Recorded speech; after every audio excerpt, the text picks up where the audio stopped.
お、一時や、おい。お、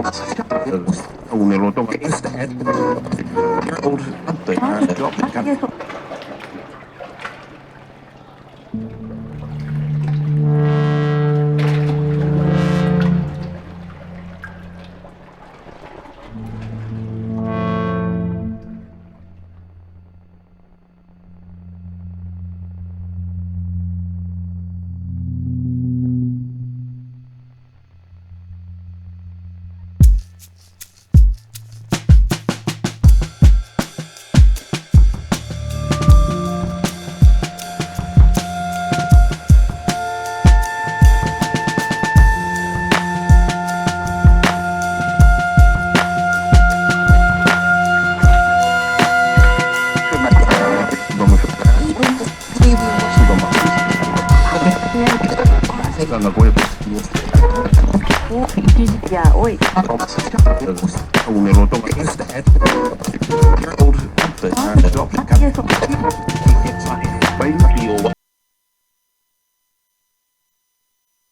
గారు నిన్న సభలో మాట్లాడినట్టు తీరును తీవ్రంగా ఖండిస్తా ఉన్నాం. తెలంగాణ ప్రాంతంలోని ప్రజాస్వామ్యవాదులు, సీనియర్ జర్నలిస్టులు, మేధావులు, విశ్లేషకులు నిన్న రేవంత్ రెడ్డి గారు మాట్లాడిన వ్యాఖ్యలను తీవ్రంగా తప్పు పట్టాలని ప్రత్యేకంగా మేము విజ్ఞప్తి చేస్తా ఉన్నాం. ముఖ్యంగా రేవంత్ రెడ్డి గారు నిన్న మాట్లాడినటువంటి తీరును, వారి వ్యాఖ్యలను కాంగ్రెస్ పార్టీలో ఉద్దండులైనటువంటి జానారెడ్డి గారు లాంటి వారు, ఉత్తమ్ కుమార్ రెడ్డి లాంటి వారు, సభలో ప్రతిపక్ష నాయకుడైనటువంటి బట్టి విక్రమార్క గారు లాంటి వారు, అనేక మంది సీనియర్ నాయకులు సమర్థిస్తున్నారా, వ్యతిరేకిస్తున్నారా బహిరంగంగా చెప్పాలని చెప్పి ఇలా బీఆర్ఎస్ పార్టీ డిమాండ్ చేస్తా ఉన్నారు. ఎందుకంటే ప్రజాస్వామ్యంలో ఎవరు ఎవరినైనా ప్రజాస్వామ్య పద్ధతిలో విమర్శించుకోవచ్చు, కానీ నక్సలైట్లకు బహిరంగంగా విజ్ఞప్తి చేసి ఆ నక్సలైట్లను కూడా నిషేధించినటువంటి పార్టీ